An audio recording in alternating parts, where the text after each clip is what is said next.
Broadcasting live from WOUB TV in Athens, this is Newswatch. It's been fall for a couple of weeks, but it hasn't felt like it with the high temperatures.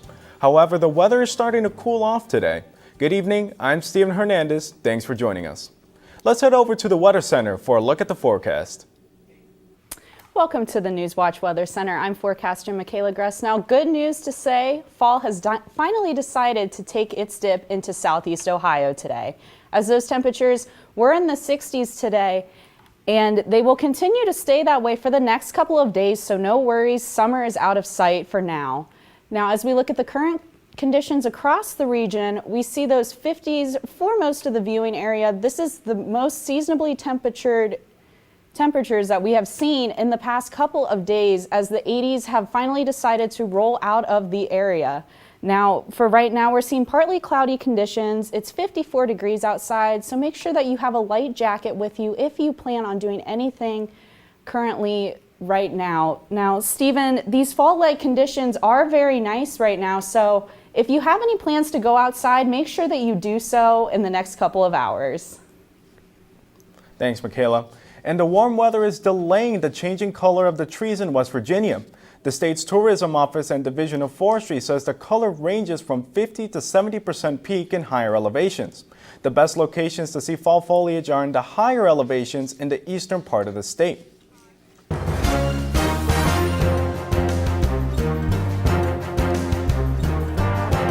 Ohio University's LGBT Center celebrated National Coming Out Day outside Baker Center this afternoon. The celebration included an event called Selfies for Pride, where students could take selfies with any of the LGBT flags, whether they identify with them or not. Across the street, though, an even bigger crowd was gathered around anti-LGBT protesters.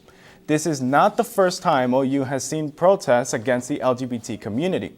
The same group has been there this year already. However, the LGBT Center did not expect them to be here during their coming out celebration. We did not expect the protesters today. We are actually saddened that they decided to show up. But the LGBT Center's formal stance on it is we are choosing to ignore them as much as possible and not let them win. Protesters did draw some attention, however. With only 2 or 3 of them there, they soon became surrounded by LGBT students and allies in support of National Coming Out Day. 2 students attending the event said they saw a man run up and steal multiple signs from the protesters. And some of Eastern Kentucky University's faculty are protesting President Donald Trump's planned visit. The Trump campaign is planning a rally Saturday to support Republican U.S. Representative Andy Barr. 120 faculty and staff signed a letter to University President Michael Benson and the Board of Regents. It says they object to Trump's campaign, which has consistently, openly, and unambiguously attacked the values of inquiry, learning, and free speech central to higher education. A Republican candidate for the Ohio legislature is protesting a state GOP party mailer. The Columbus Dispatch reports the state GOP sent a mailer supporting Republican Eric Yasinoff. It attempts to link his opponent, Allison Russo, to past job losses and state budget struggles. Yasinoff says the mailer is inaccurate and not reflecting of his values as a candidate. Ross County will have more money to fight the opioid crisis. Ohio Senator Rob Portman announced the county won a Comprehensive Action and Recovery Act grant. The grant will fund prevention and recovery programs in local communities. A man is facing charges after his wife died in a car crash last August. 38-year-old Kenneth Cyrick is charged with manslaughter and aggravated vehicular homicide. According to a police test, he was both drunk and high on fentanyl while driving with his wife in the passenger seat. His vehicle veered off the road and struck a metal utility pole. He was also driving with a suspended license. An Ohio judge that says DNA testing won't change a man's conviction and death sentence. Melvin Bonnell requested the test, but the judge said evidence was too overwhelming against him. Bonnell is sentenced to die for killing Robert Bunner in Cleveland in 1987. A former Ohio University student, Senator, has pled not guilty on 3 counts of making false alarms. Anna Ayers is formally charged after an Ohio University police investigation found Ayers sent herself threatening messages, including a death threat. Her attorney, Pat McGee, filed a continuance in the case. A pretrial was set for October 25th. Ayers resigned from her position on the OU Student Senate amid the court case. A coal company owned by West Virginia Governor Jim Justice's family will have to start paying a settlement. The Charleston Gazette-Mail reports Justice Low Sea Mining Inc. was ordered yesterday to pay almost $500,000 to Virginia Drilling Co. in 10 days. Justice Low Sea Mining Inc. is one of many coal companies owned by the Justice family. A rare polio-like disease has been diagnosed numerous times over the past month. 3 cases have been reported in Pittsburgh, Pennsylvania. John Lawrence reports. There's been a boost in cases of acute flaccid myelitis. AFM attacks the nervous system, causing limb weakness, swallowing difficulty, or slurred speech. 2-year-old Julia Payne of Illinois has been fighting it for nearly a month. She went in for an x-ray and couldn't hold her head up by herself anymore, which was very strange. On Wednesday, Julia was released to rehab treatment. And although the future is still uncertain, Julia's parents say she's showing signs of improvement. The Centers for Disease Control and Prevention says 38 cases of AFM have been reported through September this year in 16 states, including Iowa. It's extremely scary, and just, the reality of the unknown. Camden Stravers went from being a rambunctious 3-year-old to a child with a partially paralyzed arm and lungs so weak he needs oxygen. There's currently no cure for AFM, and officials aren't sure how it spreads or why there's been a recent uptick in cases. So often we don't know if the paralysis will be reversible. The CDC says there are several possible causes, including viruses, environmental toxins, and genetic disorders. If you think something is wrong, take them to the ER and get them checked out. I'm John Lawrence reporting. Most of the cases reported to the CDC have been in children. Coming up next, while the tropical storm Michael moves northeast, the Panhandle is recovering from hurricane's devastation. Coming up in my full forecast, we will be talking about how those fall-like conditions are here to stay along with the sun, and we'll look at your weekend forecast. Fall is going fast, but don't get bored on us mid-season now. The playoff picture is starting to develop, and every game that we bring you will have playoff implications. Right now is one of the most exciting times of the fall, which means you can't afford to miss Friday nights with us. Live at 11:30, Gridiron Glory is here for you. And check out our Snapchat, Facebook, Twitter, and YouTube pages all throughout the week. They're chock full of coverage. So start your weekends with us. And remember, there's nothing better than Friday nights in Gridiron Glory. This is a box that showed you a world beyond your own. It was just a box, but the world has changed, and so have we. And now the box can be almost any size or shape. And you decide what you want to explore. Anytime, any place. Break out of the box with PBS. I'm such a huge fan of PBS. For my entire life, it's been our window into a world of the arts that isn't available anywhere else on TV. We learn about our numbers and our letters and singing through music, through the incredible children's programming they have. And then we grow up and we get to see the world of the arts, whether it's ballet or opera or Broadway, and so many other amazing moments that you wouldn't get anywhere else except for PBS. I loved Ken Burns' series on the Civil War.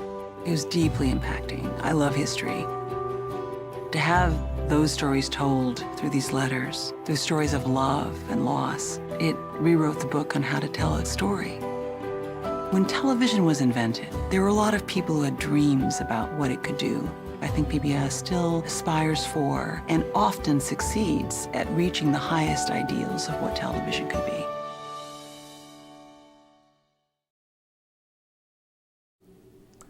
Residents are recovering from the devastation left behind by Hurricane Michael. The storm leveled parts of the Florida Panhandle. As Erica Hill reports, homes and businesses have practically been erased from the map in Mexico Beach, Florida.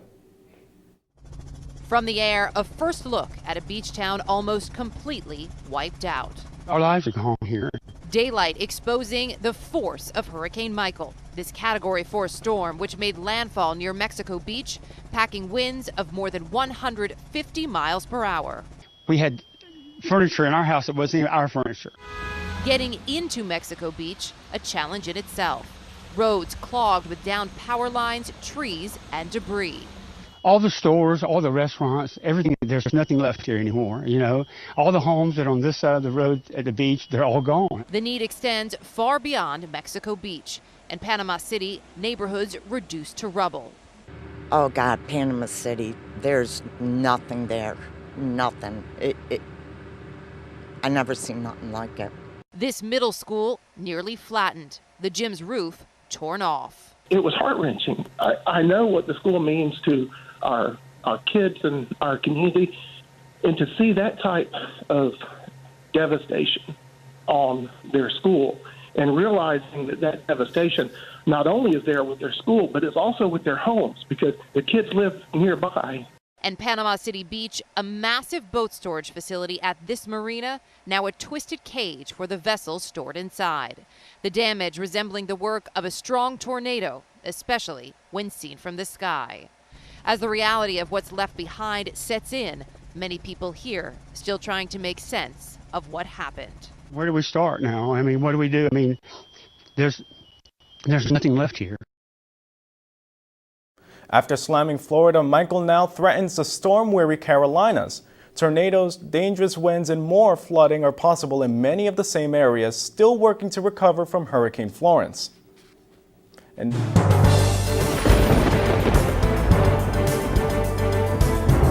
welcome to the Newswatch Weather Center. I'm forecaster Michaela Gress. Now, currently we're looking at 54 degrees here in Athens. We're seeing partly cloudy conditions. There is a cool breeze and the winds are coming out of the northwest at 5 to 10 miles an hour, excuse me. Now, as we're looking at the current conditions across the region, we're seeing 50s for most of the viewing area right now, which is in season for these fall-like conditions that we are seeing. Now, what to expect here in Athens for the next couple of days? We're seeing that fall is finally here. The sun is coming back into the picture, and we're going to look at this weekend outlook as the fall conditions are making their way. Now, as we look at the precipcast for tonight, we're seeing this high pressure system sitting over towards the west, and we see the remnants of Hurricane Michael making its way out of the U.S.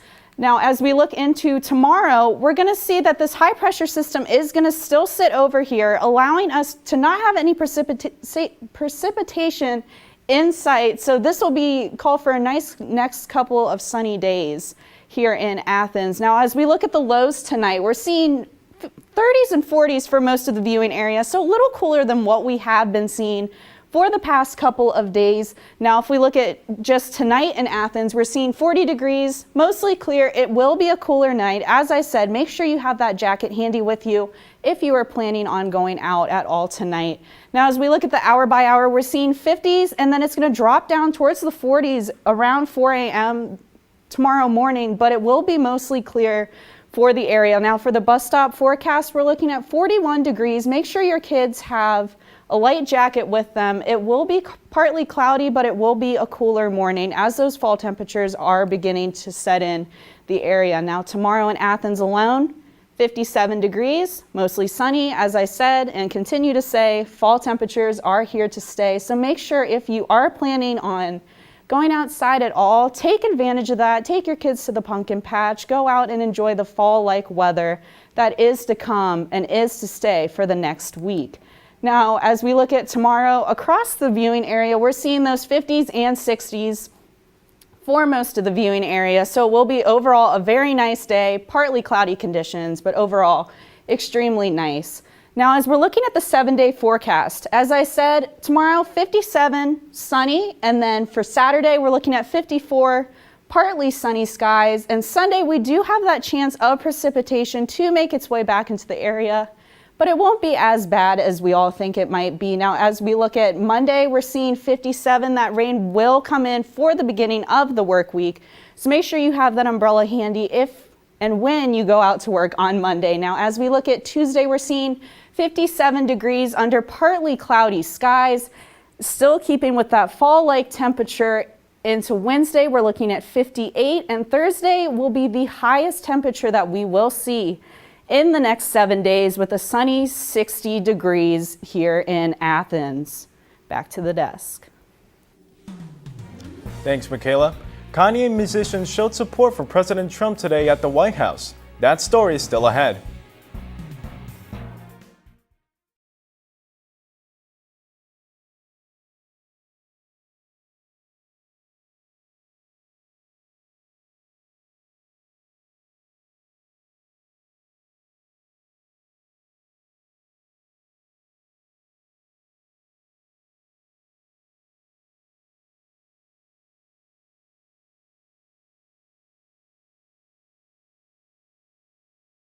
WOUB is member-supported public television. Your contribution keeps WOUB available in your community. Become a member with a gift of $60 or more for access to stream more than 1,000 of your favorite PBS programs through WOUB Passport. Programs like Nature, Sherlock, and all episodes of Downton Abbey and Victoria. Pledge now at WOUB.org. And thank you.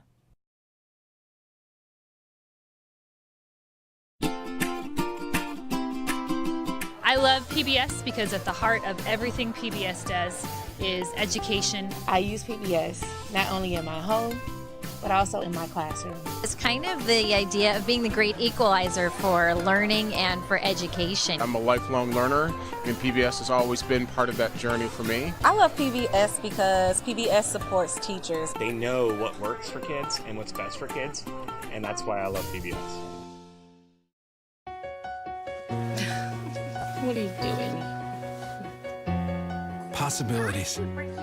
Your day is filled with them. Reach up, energy in the fingertips, collapse. TV, play Downton Abbey. And PBS helps everyone discover theirs.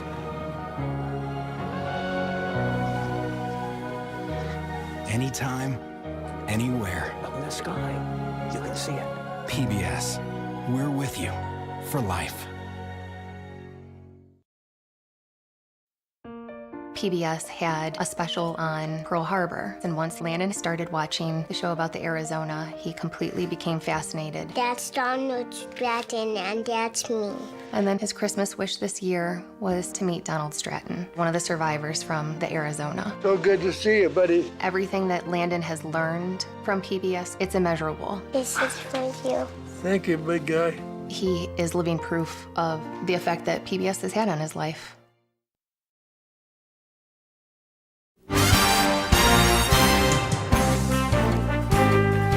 President Trump signed a sweeping bill to reform part of the music industry into law.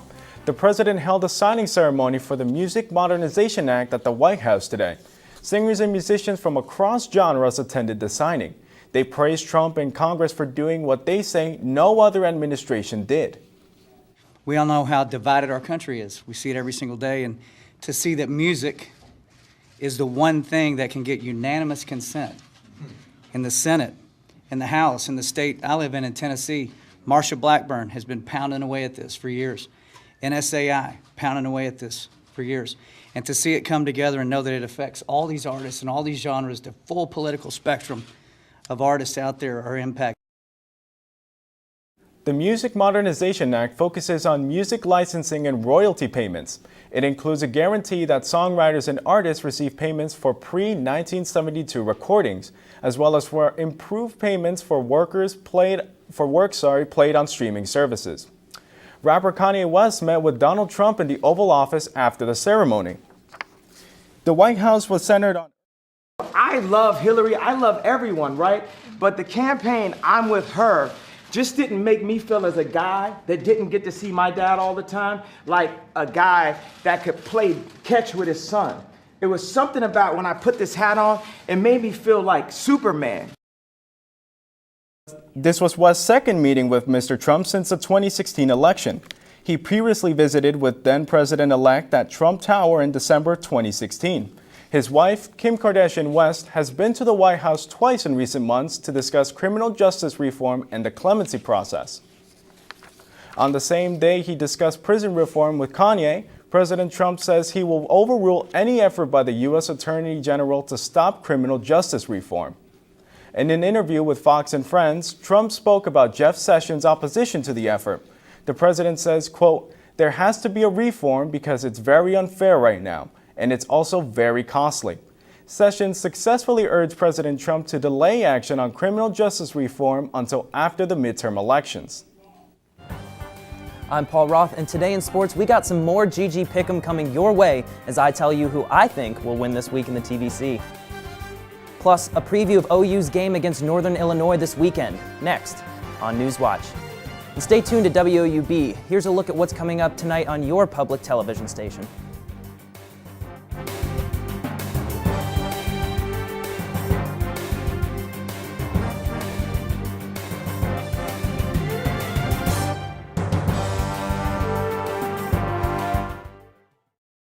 Is a box that showed you a world beyond your own.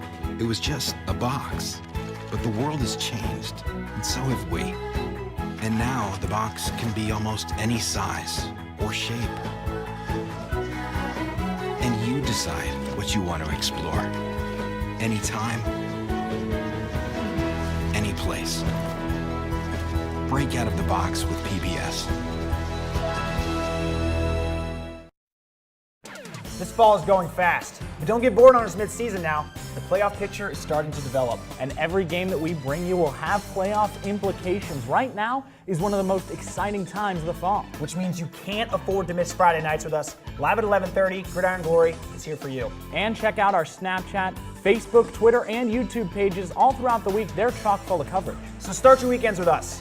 And remember, there's nothing better than Friday nights in Gridiron Glory. I'm such a huge fan of PBS. For my entire life, it's been our window into a world of the arts that isn't available anywhere else on TV. We learn about our numbers and our letters and singing through music, through the incredible children's programming they have. And then we grow up and we get to see the world of the arts, whether it's ballet or opera or Broadway, and so many other amazing moments that you wouldn't get anywhere else except for PBS. WOUB is member-supported public television. Your contribution keeps WOUB available in your community. Become a member with a gift of $60 or more for access to stream more than 1,000 of your favorite PBS programs through WOUB Passport. Programs like Nature, Sherlock, and all episodes of Downton Abbey and Victoria. Pledge now at WOUB.org. And thank you.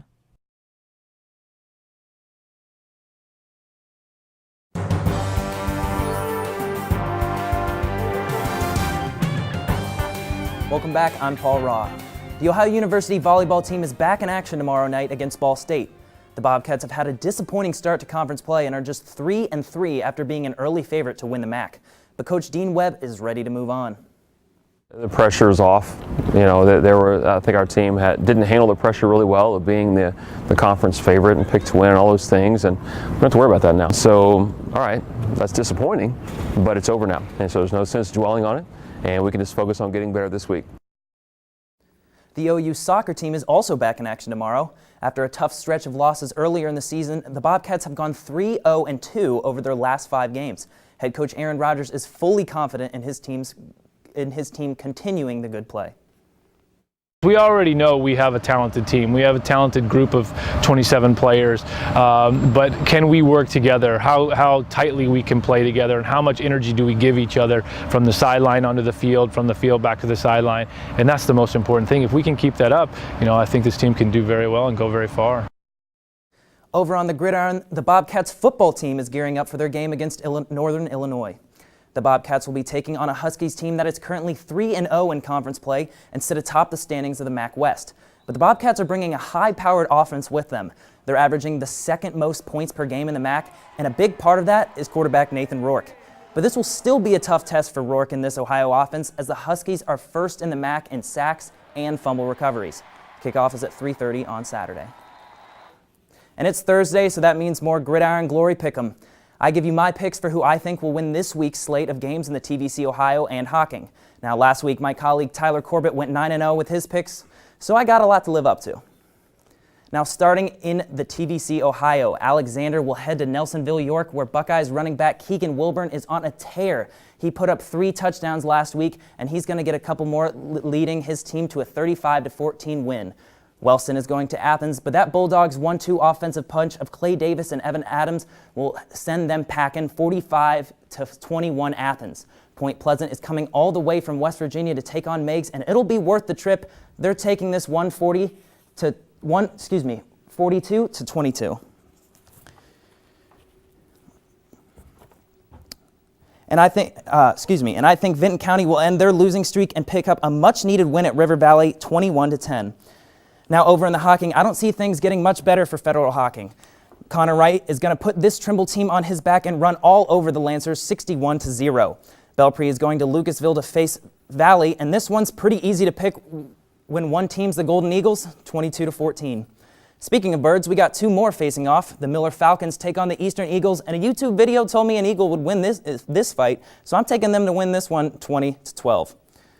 The power running back of Braden Belleville will be too much for Southern, and Waterford will squeak by 30-28. And finally, the Falcons won't be able to fend off the Rebels, 18-12 South Gallia. But regardless of what happens tomorrow, for most of these teams, whether you win or lose, it's all about how you play the game. Exactly. You know, there's 2 things that are really important: hard work and dedication. And we actually have a story of someone that does just that. An amazing story that proves dreams can come true with hard work and determination. A runner from the University of Oregon has become the first athlete with cerebral palsy to sign with Knight. Tom Waite has the inspiring story. He's just a great kid. Parents Brent and Tracy Gallegos have so much to be proud of in their son, Justin. He's a college student and a cross-country runner at the University of Oregon who just scored an endorsement contract from Nike. There's been many moments along his story where, you know, he surprises us and these great things happen. Justin made great things happen in the face of great adversity. Justin has cerebral palsy, a condition that affects muscle and motor function. That didn't stop him from pursuing his dream of becoming a pro runner. And last weekend after Justin's college race, a representative from Nike showed up, surprised him with a contract, and captured the moment in this video.